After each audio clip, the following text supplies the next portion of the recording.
Lesson number 10 of the first flight. The name of the lesson is The Sermon at Banaras.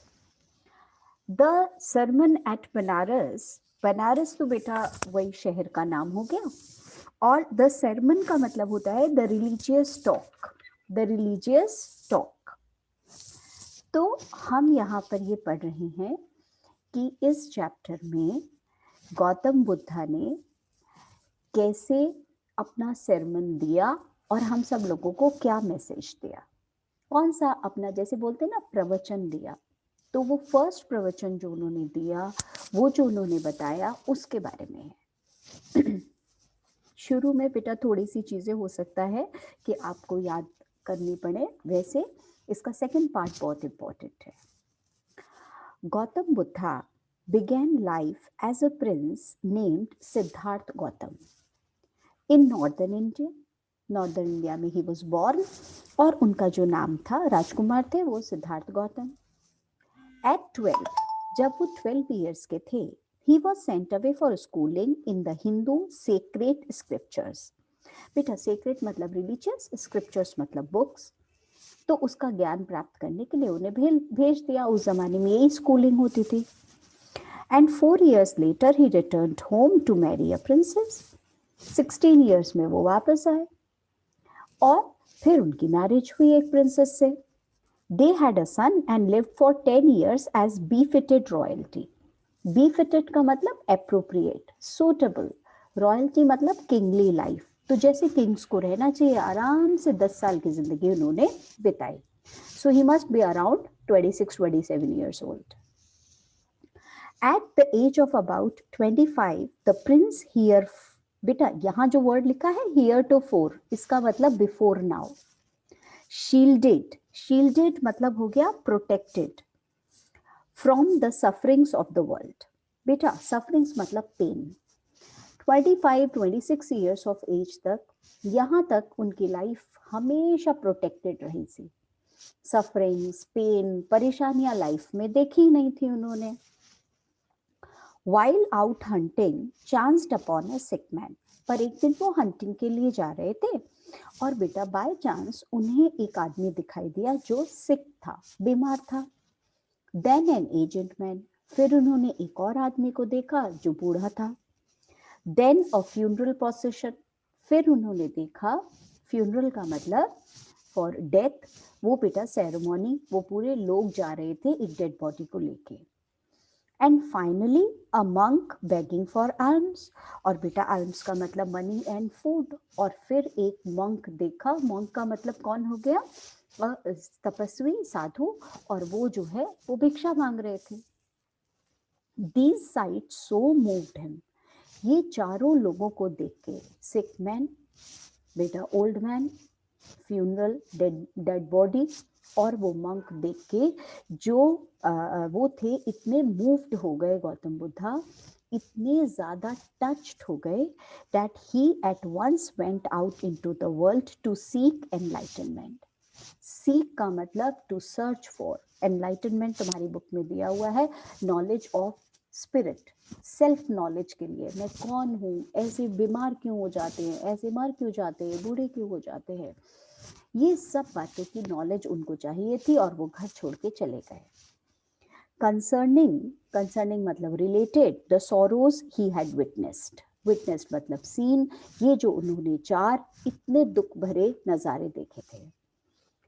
ही चार में तीन, ही wandered for 7 years, और बेटा wandered मतलब moved, he walked and walked and walked, 7 सालों तक वो चलते रहे, ढूंढते रहे अपने क्वेश्चंस का जवाब, क्यों परेशानी है, क्यों दुखी है इंसान, बूढ़ा क्यों होता है। And finally set down under a people tree, और फिर जब कहीं कोई जवाब नहीं मिला तो एक पेड़ था पीपल का, उसके नीचे बैठ गए। वेयर ही वाउड का मतलब क्या हो गया, सीरियस प्रॉमिस, सीरियसली ही promised himself to stay until enlightenment come. मैं यहाँ से उठूंगा नहीं जब तक सेल्फ नॉलेज ना मिल जाए। एनलाइटेंड आफ्टर 7 days, कहाँ 7 years तक घूम रहे थे और कहाँ 7 दिनों के अंदर उन्हें सेल्फ नॉलेज मिल गई, एनलाइटनमेंट मिल गया। He renamed the tree the Bodhi tree. और फिर वहां उठने के बाद उन्होंने उस पेड़ को बोला द बोधि ट्री, और उस पेड़ का नाम, पीपल के पेड़ का नाम उन्होंने रख दिया द ट्री ऑफ विजडम, क्योंकि वहीं जाके उन्हें सेल्फ नॉलेज हुई थी, स्पिरिचुअल नॉलेज हुई थी. And began to teach and to share his new understandings. और बेटा अंडरस्टैंडिंग मतलब लर्निंग, और लोगों के साथ बांटने लगे, लोगों को बताने लगे अपनी ये नई जो उनकी लर्निंग थी. At that point he became known as the Buddha. Buddha का मतलब क्या होता है? The awakened one, the enlightened one. A person, बेटा इसका मतलब क्या होता है अवेकन्ड का, एनलाइटेंड का मतलब एक्सपीरियंस्ड नॉलेज. नॉलेज उन्होंने एक्सपीरियंस कर ली, बोलने से सुनने से नहीं आती है, एक्सपीरियंस कर ली उन्होंने, अपने अंदर एक्सपीरियंस कर ली, महसूस कर ली कि नॉलेज क्या होती है. The Buddha preached his first sermon at the city of Benares, और बनारस में उन्होंने अपना पहला रिलीजियस टॉक दिया, स्पीच दिया. Most Holi of the dipping places. बेटा होली का मतलब रिलीजियस, डिपिंग का मतलब बेदिंग. जहाँ बहुत सारे हमारे देश में ऐसी जगह हैं जहाँ पर हम बेटा रिलीजियस बात लेते हैं. उनमें से एक है Banaras on the river Ganga, जहां पर उन्होंने ये रिलीजियस टॉक दिया. That sermon has been preserved, preserved मतलब सेव्ड, उस सरमन को संभाल के रखा हुआ है. एंड इज गिवन हियर, और यहाँ हम आपको बता रहे हैं उन्होंने जो अपना पहला सरमन दिया. It reflects the Buddha's wisdom.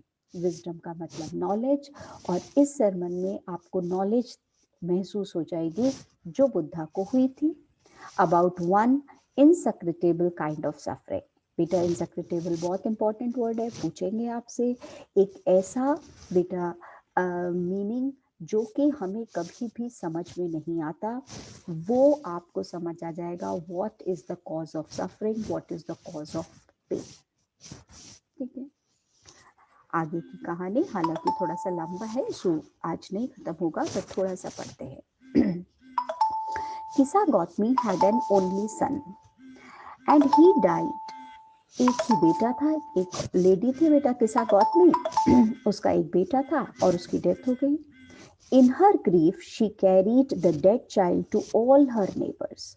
और दुखी होकर के अपने बच्चे की डेड बॉडी को लेके सबके घर जा रही है. आस्किंग देम फॉर मेडिसिन, दवाई दे दो, मेरे बच्चे को ठीक कर दो. And the people said she has lost her senses. लोगों ने कहा इसका दिमाग खराब हो गया है. The boy is dead. At length, बेटा एट लेंथ का मतलब after some time, Kisa Gautami met a man who replied to her request. एक आदमी मिला, उससे भी यही बोल रहे मेरे बेटे को दवाई दे दो, ठीक कर दो. आदमी ने बोला I can not give the medicine for thy child. The means you, Dai means your. Archaic language है, पुरानी लैंग्वेज है. तुम्हारे बेटे के लिए मैं तुम्हें कोई दवाई नहीं दे सकता, but I know a physician who can. पर मैं एक ऐसे डॉक्टर को जानता हूँ जो तुम्हारी प्रॉब्लम को सॉल्व कर सकता है. And the girl said please tell me sir who is it. वो कौन है जो मेरी मदद करेगा. And the man replied go to Sakya Muni the Buddha. Shakya मुनि इज द नॉलेजेबल वन, उनके पास जाओ, बुद्धा के पास. किसा Gautami repaired to the Buddha.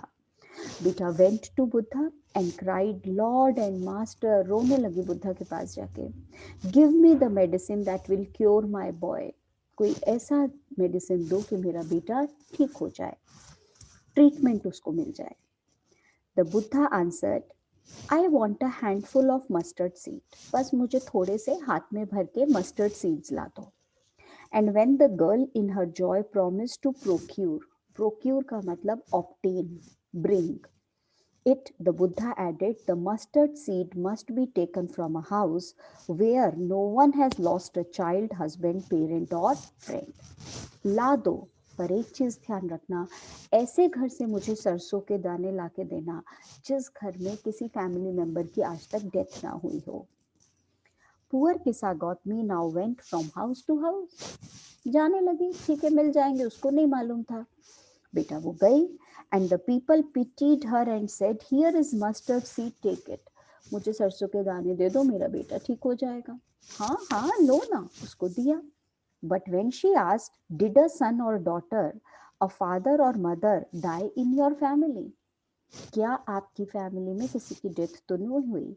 They answered her, alas, the living are few but the dead are many. Death नहीं हुई हमारी फैमिली में, इतने लोगों की डेथ हुई, हम लोग जो जिंदा हैं वो कम है, जो मर गए हमारे मेंबर्स वो ज्यादा हैं। Do not remind us of our deepest grief, हमें उनकी याद मत दिलाओ। And there was no house but some beloved one had died in it. बेटा, बिलव्ड मतलब ग्रेटली लव्ड, ऐसा कोई घर नहीं था जिसमें किसी प्यारे की डेथ ना हुई हो। ठीक है, आगे का चैप्टर छोटा सा है पर बहुत डिफिकल्ट है और याद करने वाला है। We will do in the next class. Till then, happy learning.